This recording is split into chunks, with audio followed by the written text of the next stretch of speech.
Did you know this could be grown in just water at your windowsill? And I mean like for months. Believe it or not, there is so many other herbs that can do the same. Rosemary, thyme, basil, cilantro, oregano. I also realized green onions isn't necessarily an herb, but I needed to transition into making this point somehow. In college, it took me years to become just more resourceful. If you would have asked me then, would I rather spend my last few bucks on herbs that pretty much grow themselves? They can help the room smell delightful and are obviously edible. Or my last few bucks on a celebrity poster and a can of Febreze to decorate my room that I was never in. 100% would have said option 2.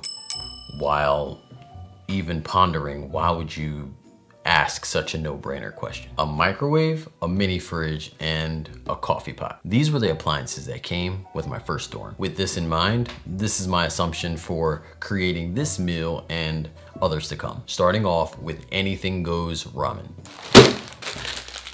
Most folks can find ramen in college. The problem is the seasoning packet. It's very easy and popular to find chicken, beef, or shrimp. And if you're allergic, or maybe you don't like a certain ingredient in there, or you're just avoiding animal products, those options could be an issue.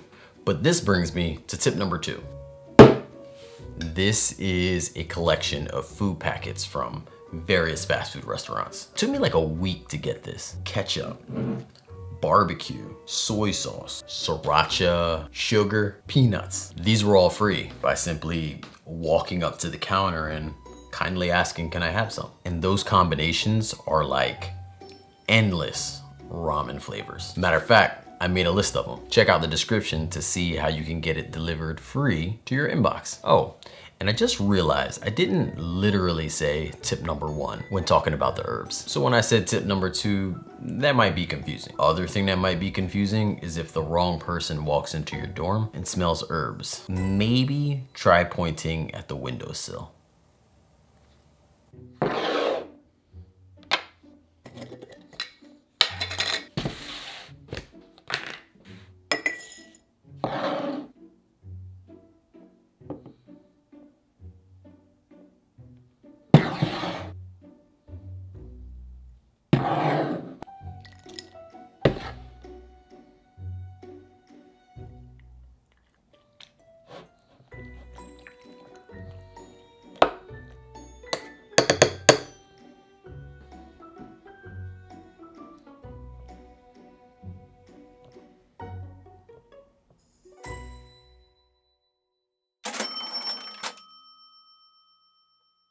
Overnight oats can be breakfast, lunch, and dinner for me. In school, I wasn't picky. Okay, kinda not that picky. I was a full-time student with 2 jobs and too much weight on my shoulders. Therefore, I was always on the go. So it would be remiss of me to not have a recipe suited for portable purposes. And I was always able to just slightly tweak this recipe a bit. And it's because of what struck me as kinda odd when I got older. Throughout the college, most cafeterias had fruit for free, like no dollars. Bananas, apples, oranges, you can literally just pick up and walk away, which can always land as a very suitable surprise topping for the day. Plastic utensils, apple, dice it up, top on your oats. I'm sure as a plant-based student, it is always appealing to have like another plate just full of fries, or even be on day number 33 of a dry salad because somehow they're out of vinaigrette again. Don't do that. Yet another reason oats is making this list of recipes is due to its ability to help you feel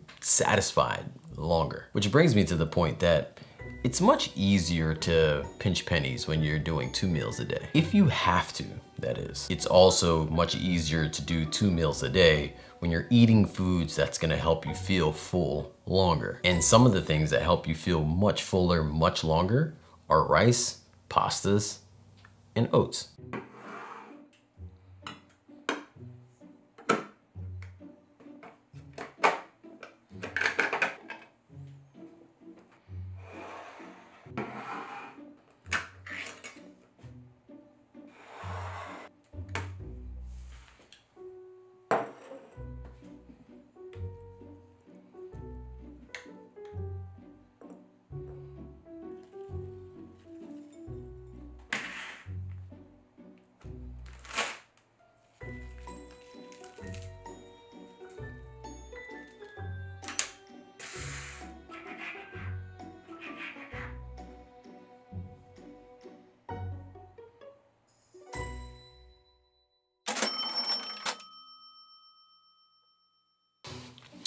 There is so many things that could be useful to you in college that are practically free at home, at least maybe. Often you don't think of them because you never lived on your own, or maybe you signed up for the college meal plan. There could just be so many reasons. I can think of things like, you know, a hot plate, a can opener, some type of storage for things other than school supplies. Of course, some of these items may not be permitted, but something like a seasoning blend, it's cheap and permitted everywhere without purchasing like 15 different spices and then figuring out the science to get them all to just work together. This is a great way to just hone in on those meal ideas. All-purpose seasoning, Italian seasoning, taco seasoning. I could put taco seasoning on like 80% of foods and just be living like my best life.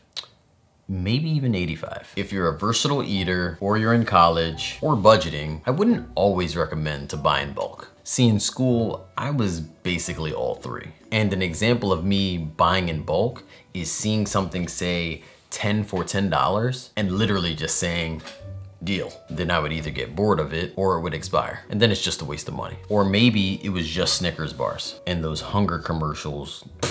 It didn't say you shouldn't eat them in a row or anything. So budgeting 101, it should be a parenting course. Actually, it should be a course taught in school. And I mean like before college, but that's another discussion. I would recommend canned goods as they are super cheap and typically already cooked. But what about dry goods? They're cheap. And why did the burrito bowl go over the promised budget? Okay, I made the honest lack of knowledge mistake of buying minute rice rather than dry rice. See, I don't have a stove in my dorm, so I don't really have a way to cook dry rice. 100% something I would have said back then. Today, I know you can cook dry rice in the microwave. Yeah, and 15 minutes later, I could be saving myself 62 cents on that meal, bringing my new total under the threshold and becoming the cheapest meal of the whole video. Today's recipes are going to live in the description, but if you want some more ideas, check out my website, makeitdairyfree.com. Thank you so much for watching. Until next time, believe in good. Peace.